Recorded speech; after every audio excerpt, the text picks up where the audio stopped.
I see myself and I am wearing black dress, and I know that I'm back in the 1800s. I feel as though I'm in Salem, and I'm aware that I am connected to spirit and I communicate very freely and openly with spirit at this time. And therefore, the people that I'm living around feel like I am a witch.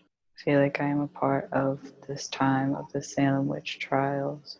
And really, I'm just connected to my other aspects way more freely than I am currently in the present. How do these other people, these villagers, feel about you? You're being so different. They don't understand and they have hatred in their hearts. They think that I am evil and that I am casting spells on them and that I want to hurt them. So, what is life like in this village? It's very isolating, and those that are like me are also isolated and keep to themselves in private. So we do not know who actually is practicing and communicating with spirit, because we all have to keep it hidden from everyone else in fear of getting stoned or getting murdered. Do you support each other in any way?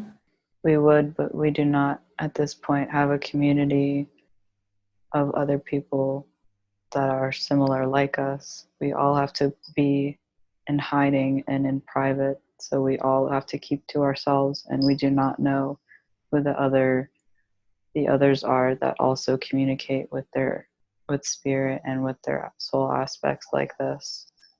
So I am all alone. It sounds like a very challenging existence.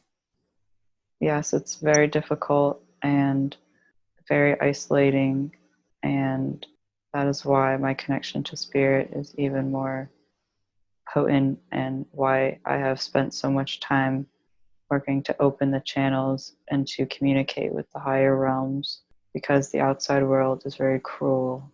Do you have to take special steps in order to not be discovered? Well, they already think that I am a witch, so the only thing I can do, well, what I really do is stay by myself, and I don't really leave the cottage that I live in. And I really just don't leave at all. And do you feel that by doing this, you have lessened the spotlight on you, I suppose, huh?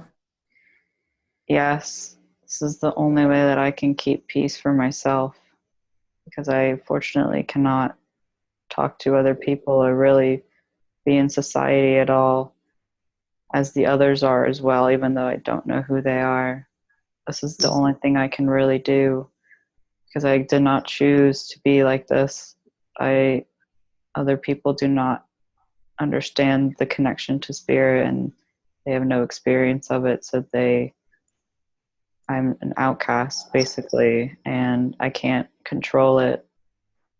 But I understand that I am multidimensional at this point in time, and I can't I can't help anyone else to understand that. And so I just try to practice and further my connection, because that's the only thing that's really giving me any kind of peace or happiness at this time. And so, what does your average days look like? What do you do if you're by yourself and isolated so much? Well, I wake up and I practice meditation, and at this point in time, there are spells that we use, and they're not spells to use on anyone else, but there are spells for us to use to connect to spirit. And in modern day, people don't really use these spells anymore. They just do meditation. But this is how we meditated in the 1800s. There was a book of spells that was gifted to me. I had a relative that was practicing as well.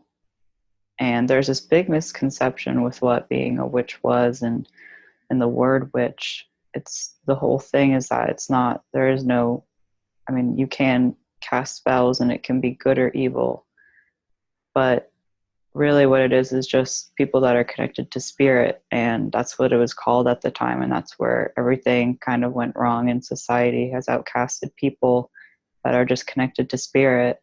And so it's very different in the modern world, but back in the 1800s at this time we were very much outcasted, and all we could do was really spend our days connecting to our other aspects and spirit, and to do what was asked of us by spirit, and to understand what was going on at this time.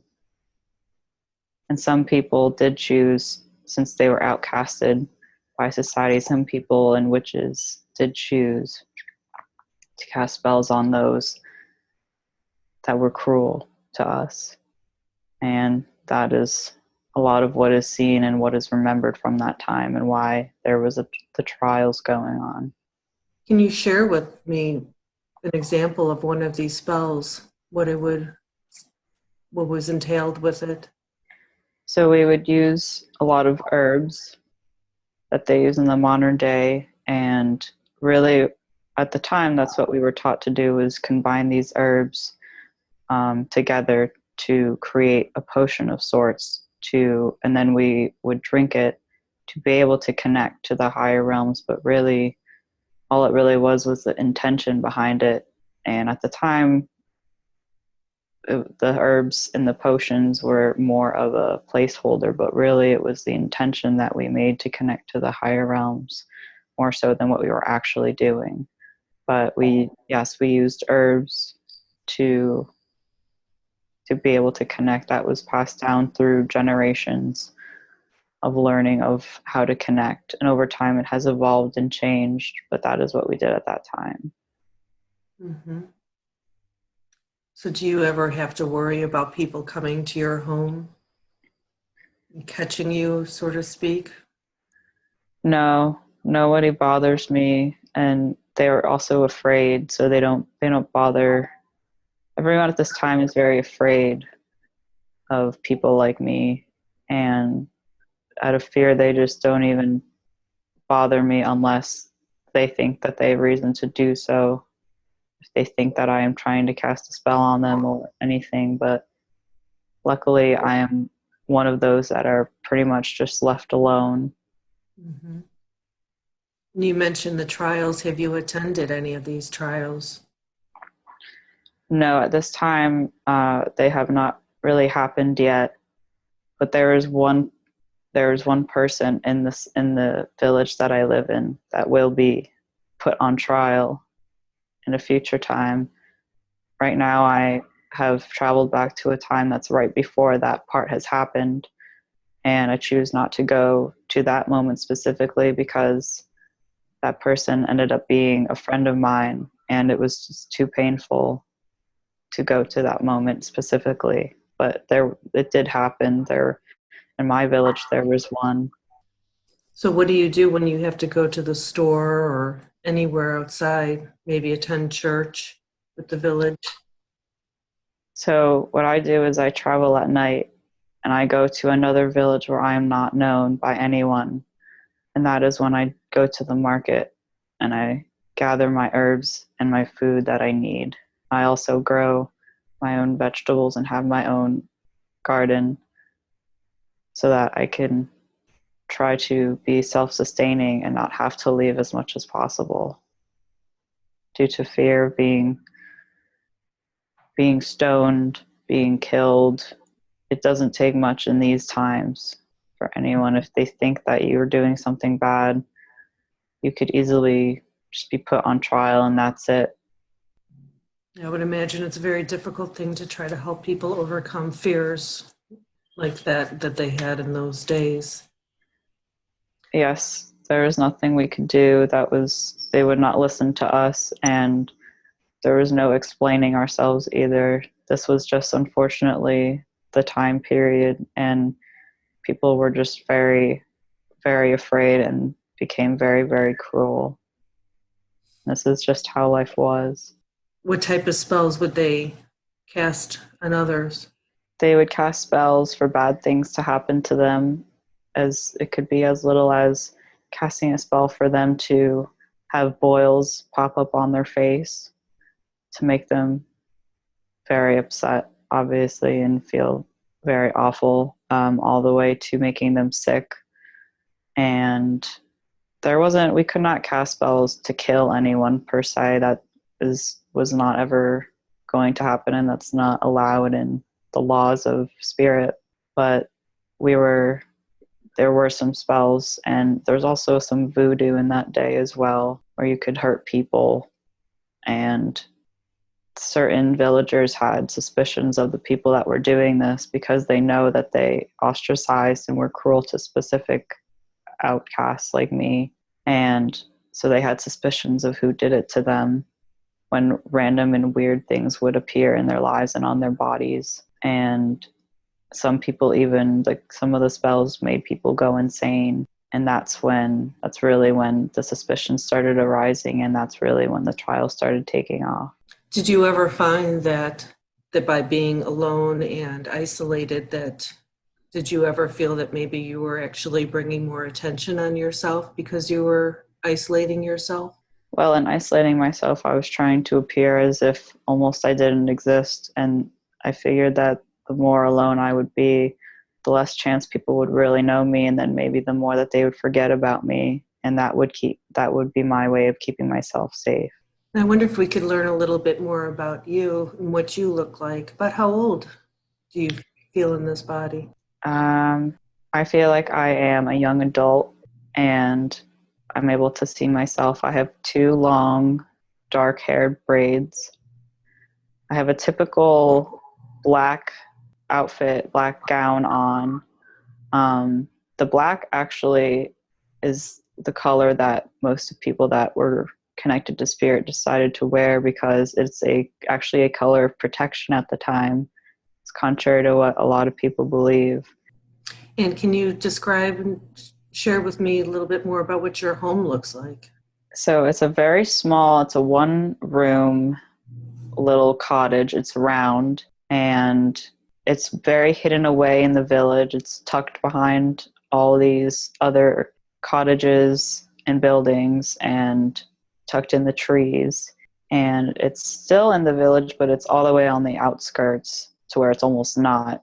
And it's just the 1 room. I have a bed. I have a sink. I also have a cauldron in there for where I make the potions. And I really don't have a lot, but it's the only place I can remain safe in. And can you tell me a little bit about how you came to live in this house, your life prior to living here? So I was born and raised in this village, but at a certain age, I started having connections. Spirit started connecting with me, and I started opening up to it. And I made the mistake of telling someone about it. And from then on, I was ostracized. And my parents, one of them is a leader in the community, so I was not completely thrown out of the village, but I was given the smallest possible space to live in, with also it being as far away as not being in the center of the village, but as still being in the village, but as far away from everyone else as possible, due to everyone being fearful, because they all had the knowing at the time of what connecting to spirit in their minds was, and what I could potentially become and turn into, and I could potentially hurt them in the future. And do you have any brothers or sisters? I'm an only child. And do you see your parents very often? No, they are fearful as well, but they're very upset that this is what my life has turned into in their eyes, and they're sad that they have to ostracize me like this for the sake of the community, since they're leaders. So in a way, do they protect you? Yes, this is their way of protecting me by allowing me to at least live in the village still, although it's on the very outskirts. And they fear for me every day because they still love me, but they're not allowed to show it, since everyone knows that I connect to spirit and what they would call a witch. Well, it certainly sounds like a very lonely existence. Yes, And that's why it's what correlates to why I feel so alone in modern times now. And that is the connection and the reason as well for why I have been a loner and why I feel safest when I'm alone. And so you feel that you've brought forward part of your cellular memory into other lives, that sense of being ostracized and isolated. Yes, and it especially started in this current life when I started opening up to spirit and had spiritual experiences. That was when I really started feeling even more alone. I've always felt alone to a degree and different, but the more spiritual I become and the deeper my connection to spirit, the more I feel like I want to be alone, and the more I feel like I just start becoming like a hermit in a way and becoming more alone.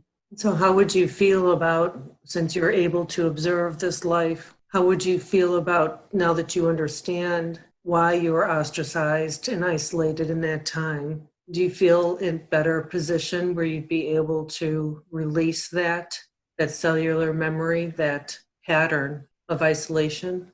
Yes, just becoming aware or having the knowledge of this is the reason behind why I tend to like to be alone, or just tend to be alone just out of habit. That's where it comes from, and having the awareness of that, I can understand now why I do that, and understand that this is a different time and now it's safe to go out, and I can be friends with people and I can talk to people, and I can even have friends who do connect to spirit as well, and nothing bad will happen to me. Nobody will be killed over it. It's a Mm-hmm. completely different time, but it's such a deeply stored memory of fear. And there's still, it's not so much that people are killed now, but now that there's still a stigma around people connecting to spirit as being crazy. And that's really the worst case scenario. And that's nothing compared to how it was. And that's a lot more easily manageable. So, do you sense that there's anything else within this current scene that you're at would be of importance for us to look at closer? No, the big thing to learn from the scene and why the scene was shown was to understand, well, first of all, to understand why I have the habit of being alone. Because in this current life, I tend to be alone, but then there are a lot of feelings of isolation add to depression. And because we do need that, we are social creatures and we do need that connection. And at the time in the 1800s, that was a defense mechanism and a safety precaution. But now I don't have to do that anymore, and I will feel a lot better if the more that I connect with people. Although I still need time alone to, because I am an empath and sensitive and need to, as a form of self-care for myself, to rid myself of energies. But Mm-hmm. it is okay now to go out, and it's also to understand why there is a deeply ingrained fear of people knowing and finding out about me being a psychic and connecting to spirit and connecting to loved ones that have crossed over for others as well. There's still a fear there, but that is the reasoning. That is the reason for the fear. It's deeply ingrained, and it's okay to have that fear, but it's also okay to release it and to understand that it's an old stored trauma in the body, and it could be released if she wanted to release it.